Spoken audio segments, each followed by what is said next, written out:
이 점심시간에 항상 친구들과 밥을 먹었는데 친구들이 모두 일정이 있어서 함께 밥을 먹을 사람이 없는 날이 있었습니다. 이런 경우는 보통 혼자서 간단히 끼니를 빼면 될 일이지만 완벽주의가 심해져서는 그것이 쉽지 않았습니다. 누군가가 혼자 밥을 먹는 제 모습을 보는 것이 완벽하다고 생각했기 때문입니다. 그래서 식사를 거를 때 도서관에가 있거나 긴 시간을 혼자서 산책하기도 했습니다. 이 시간이 꽤 걸렸지만 나중에는 완벽주의에 잘 대처할 수 있었습니다.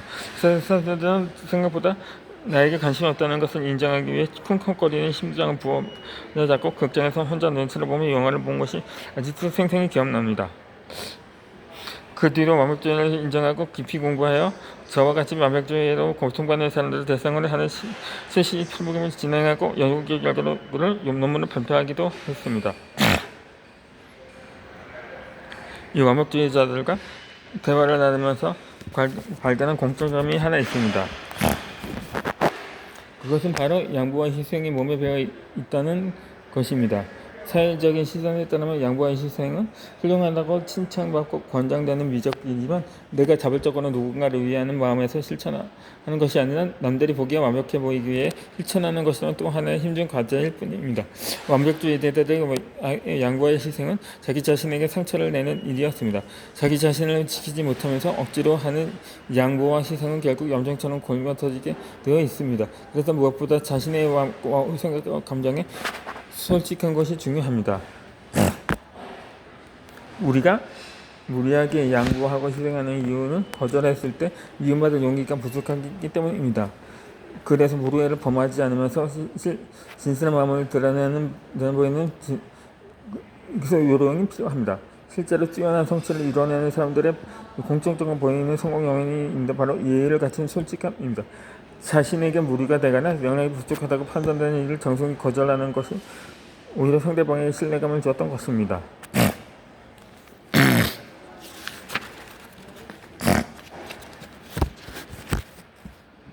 적절한 양보와 희생은 관계의 질을 상승시키지만 무리한 양보와 희생은 자기 자신을 지치게 만듭니다. 그러니 완벽한 사람이 되기보다는 솔직한 사람이 되기 위해 노력해 봅시다. 세상에 완벽한 사람은 그 어디에도 없고 오직 완벽해지려고 노력하는 사람만 있다고 합니다.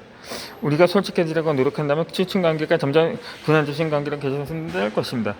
그리고 그 균형은 삶을 건강하게 만들어줄 것입니다.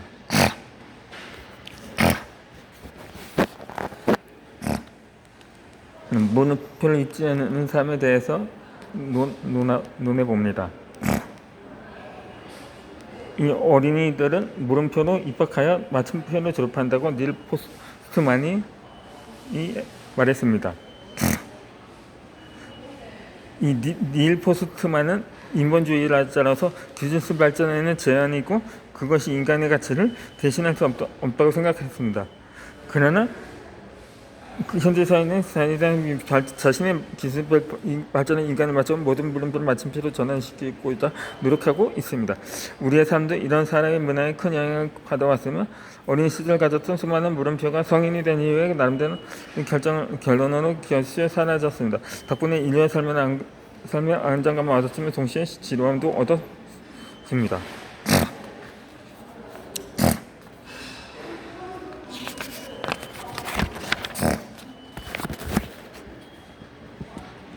현대 사회는 첨단 과거로 가늠할 수 없는 미래를 그려나가고 있지만 가까이서 들여다본 인간은 그저 변화되는 세상의 부품으로 매일 똑같은 일을 하게 될지도 모릅니다.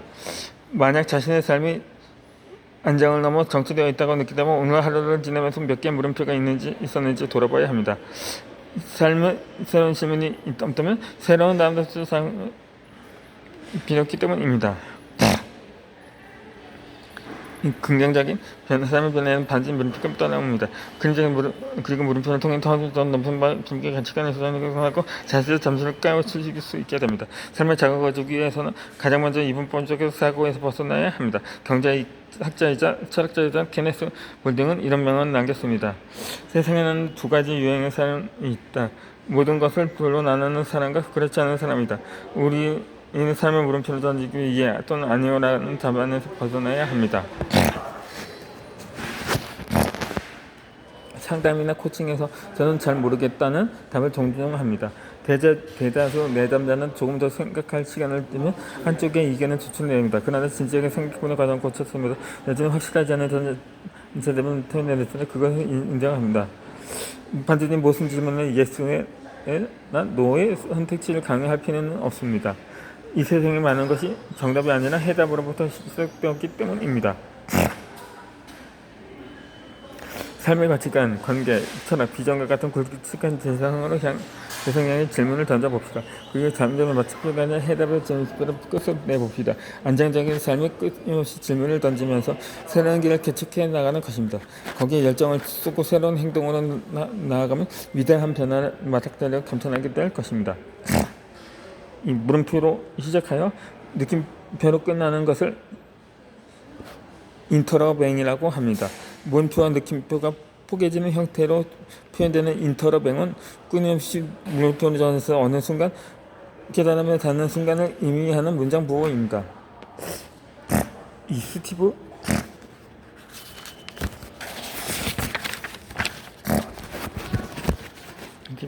잡스나 일론 머스크,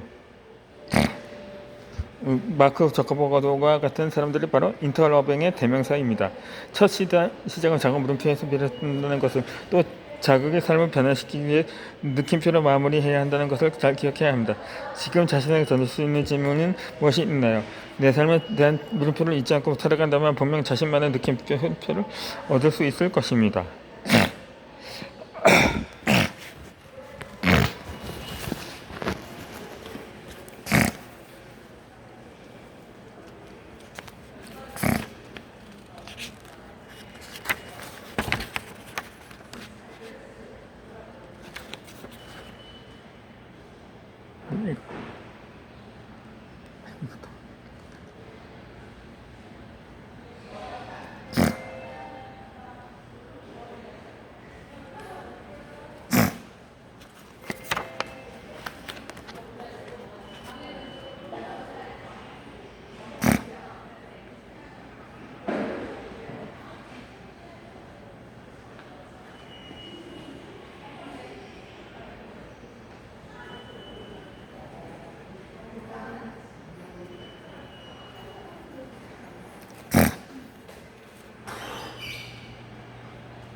모든 것이 무엇이 의미에게 느껴질 때가 있습니다. 그 하룻밤, 그 책 한 권, 그 한 줄로 혁명이 가능해질지도 모른다. 그렇다면 우리가 하는 일은 결국 의미하지 않다. 하는 일은 결국 무의미하지 않다고 프리드리 니체가 말했습니다. 미국의 기자학사의 MIT 교수인 에드너드 노튼 1970년 황당한 자막을 너무 반대합니다. 바로 브라질에 있는 나비의 신인 미국 텍사스 토네이도를 발전시키기가 입니다. 여기 잠깐 브라질에서 텍사스까지 거리는 약 7,240km로 서울에서 부산은 11번 완수할 수 있는 거리입니다. 그러니까 서울에서 누가 재치기를 했는데 그 바람에 서울에서 부산까지 11번 왕복하면서 거대한 콘토네이도로 변해 서울 덮칠 수 있냐는 질문입니다. 이론의 특징 수준에 찾아보면 그렇지 않습니다. 실제로 우리가 가장 기상관측을 시뮬레이션 진행했을 때 당시 초기값을 받아내며 입력했을 때 각각하고 많은 동사 선택감에 가끔 놀라운 시간을 했기 때문입니다. 이 시뮬레이션을 바탕으로 근단 0.01%의 부간 사선 차이도 완전 다른 결과가 나타날 수 있다는 것을 논문으로 발표하고 이를 나비 효과라 명했습니다.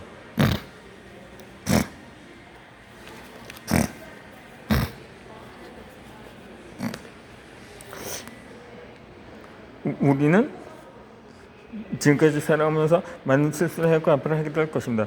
중요한 것은 이런 내 모습을 어떻게 바라볼 것인가입니다. 자신을 택하는 생각은 말이 아닌 자신에게 관대하고 따뜻한 생각의 말이 필요합니다. 오늘 하루 더 행복하게, 소중한 내일을 더 지루하게, 더 지혜롭게 너희가 선물하는 따뜻한 말을 합시다.